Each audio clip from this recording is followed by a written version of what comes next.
Mientras el mundo cantaba "Vamos, vamos Argentina", en las sombras de Buenos Aires se tejía una pesadilla que el fútbol intentó ocultar. Aquel año, 1978, quedó marcado en la memoria colectiva por la alegría de un campeonato, pero también por el silencio impuesto bajo la dictadura militar que gobernaba el país. Hoy vamos a desenterrar esa historia que quedó bajo la sombra del triunfo. En 1976, un golpe de Estado derrocó al gobierno constitucional y una junta militar encabezada por el teniente general Jorge Rafael Videla tomó el poder. Lo que siguió quedó conocido como la Guerra Sucia, un periodo de terror donde desaparecieron decenas de miles de personas, se secuestraron a opositores y se torturó en centros clandestinos como la Escuela de Mecánica de la Armada, la ESMA, que estaba a pocos kilómetros de los estadios donde se jugaba el Mundial. Las calles se llenaron de patrullas y la vida cotidiana se volvió una constante vigilancia. Familias enteras vivían con el miedo de no saber si su hijo volvería a casa. En medio de esa oscuridad, el régimen vio una oportunidad de oro, el Mundial de Fútbol como herramienta de propaganda.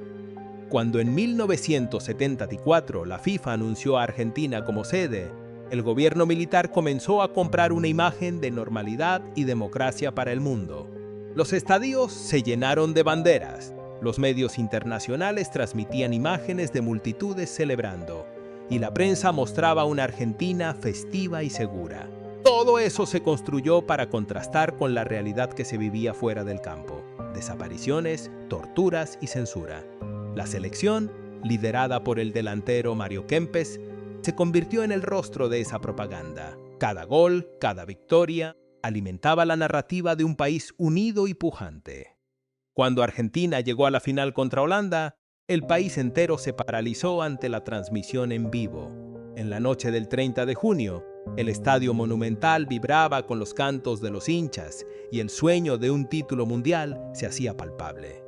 Pero mientras la gente celebraba, familias de desasidos esperaban en la penumbra una respuesta que nunca llegaba. El partido contra Perú, jugado antes de la final, sigue siendo uno de los mayores misterios de ese mundial. Argentina necesitaba ganar por una diferencia enorme para avanzar, y el resultado final fue 6-0. Décadas después, surgieron teorías y sospechas sobre posibles arreglos, aunque nunca se llegó a un consenso definitivo. Lo que sí quedó claro es que ese resultado permitió al equipo seguir soñando, mientras fuera del estadio se intensificaba la represión. Ese contraste entre la euforia del fútbol y la crueldad del régimen militar convierte a 1978 en un capítulo único de la historia deportiva y política. La gloria de la Copa del Mundo no puede separarse del contexto de terror que vivían millones de argentinos.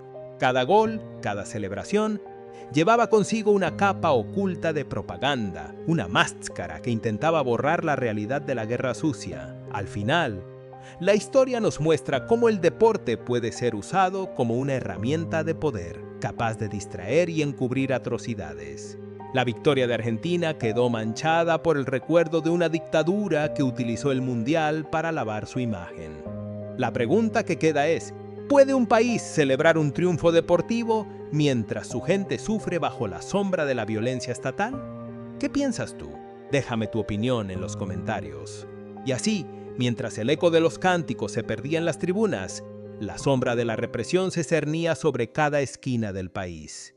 Los archivos de la época revelan cómo el gobierno utilizó la transmisión del torneo para proyectar una imagen de normalidad, mientras, detrás de los muros de la ESMA y de los centros clandestinos, se consumaban decisiones que marcarían la vida de miles de familias.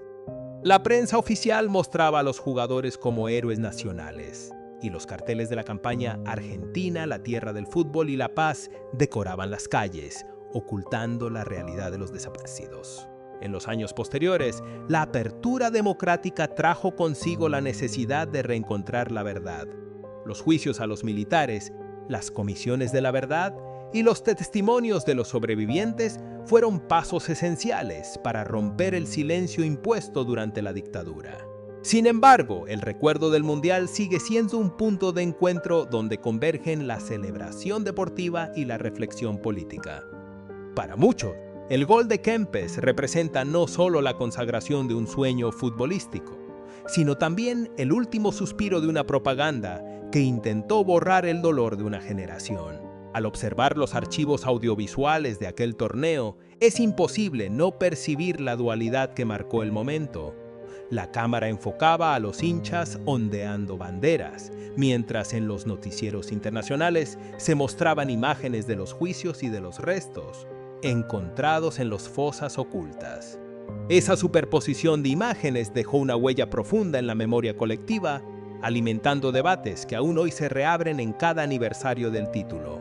La pregunta que surge entonces no es solo si el resultado del partido contra Perú estuvo manipulado, sino cómo la propia narrativa del triunfo fue utilizada para legitimar un régimen que en su esencia negaba los derechos humanos.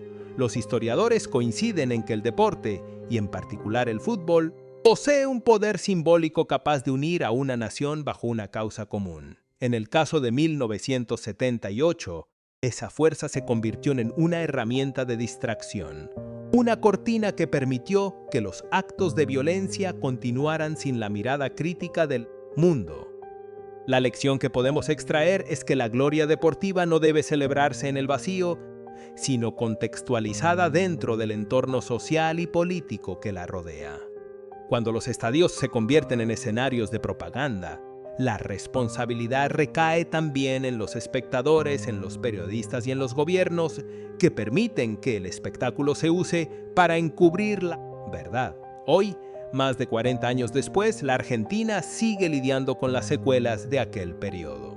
Las organizaciones de derechos humanos continúan luchando por la justicia, mientras los clubes y los exjugadores reflexionan sobre su papel en la historia reciente. Algunos deportistas han expresado públicamente su arrepentimiento por haber sido parte de una maquinaria que sirvió a la dictadura, mientras otros defienden que el fútbol fue, en ese momento, una válvula de escape para una población agotada. Esa tensión entre la culpa y la defensa muestra cuán compleja es la relación entre deporte y política, y por qué sigue siendo un tema de discusión tan vigente. En este contexto, el Mundial de 1978 nos invita a mirar más allá de los trofeos y a cuestionar qué otras realidades pueden estar ocultas tras los grandes eventos deportivos. Cada vez que una nación celebra una victoria, es oportuno preguntarse, ¿qué historias quedan silenciadas en los márgenes de la fiesta? La respuesta, como siempre, depende del esfuerzo que cada uno haga por buscar la verdad y mantener viva la memoria de los que no pudieron contar su propia historia. Si este recorrido por la historia del Mundial bajo la dictadura ha despertado tu curiosidad, te invito a seguir explorando estos episodios que combinan deporte y política. Comparte este video con quienes creas que también deberían conocer esta parte menos conocida del pasado. Y por supuesto, si te ha gustado el contenido, presiona el botón de me gusta para que más personas puedan sumarse a la conversación. Suscríbete al canal y activa la campanita para no perderte los próximos análisis que profundizan en los momentos donde el fútbol se cruza con la historia.